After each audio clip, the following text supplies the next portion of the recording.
And from those lighter moments, let's finally shift our focus over to the Amazon rainforest. The latest from the rainforest, which has been on fire for the past 3 weeks. Smoke, which is enough to nearly shield the skies, has blanketed parts of the Amazon as flames continue to ravage the forest. Nearly 10,000 new fires have been reported this week alone, and firefighters from several South American nations are racing against time to contain the fast-moving blaze.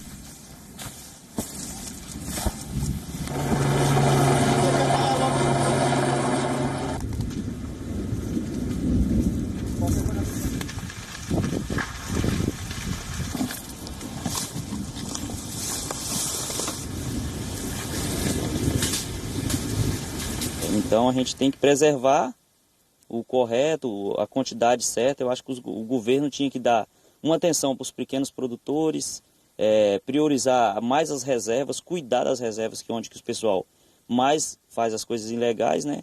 Que são as reservas grandes. Então eles tinham que dar atenção nas reservas e dar um incentivo de trabalho para o pequeno produtor que tem medo de cortar uma árvore na propriedade dele para fazer uma cerca. Few charred trees are all that remain in certain patches of the forest in Brazil. The Brazilian Space Agency has registered over 72,843 fires this year. This may just be the highest number since 2013. In fact, the past week, a total of 9,500 fires have been spotted by satellites. The disaster has even taken on international dimensions and overshadowed the G7 summit in Biarritz.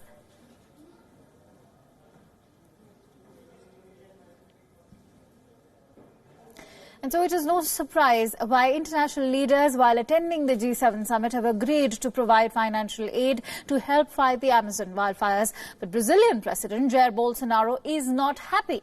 The G7 countries agreed to provide an immediate aid of $22 million to help contain the fires. The fund will help launch a long-term global initiative to protect the rainforests. The aid was announced by French President Emmanuel Macron, who is hosting this year's G7 meet. Now, Macron said that the Amazon rainforests represent the lungs of the planet. Although US President Donald Trump had skipped the working session on environment, Macron made it clear that the US supported the initiative. Le plan qui ressort de notre travail, mais immédiatement, nous offrirons aux pays amazoniens qui nous font connaître leurs besoins un soutien financier, au moins à hauteur de 20 millions d'euros, et aussi avec des soutiens concrets. La France le fera d'ailleurs avec des soutiens militaires dès les prochaines heures dans la région. Les choses avancent. La coalition neutralité carbone, les coalitions d'acteurs, sur lesquelles je pourrais revenir tout à l'heure plus longuement, l'initiative Amazonie, la charte biodiversité. Les choses avancent et il ne faut pas interpréter l'absence du président Trump autrement que par le fait qu'il avait des bilatérales.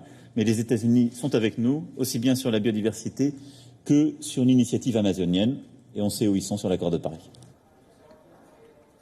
Meanwhile, in Brazil, President Jair Bolsonaro has expressed skepticism over the idea of forming an international alliance to save the Amazon rainforest. He has questioned the intentions behind French President Emmanuel Macron's attempts to garner support for an action plan to help preserve the Amazon forest. He has called Macron's move an attack on the country's sovereignty.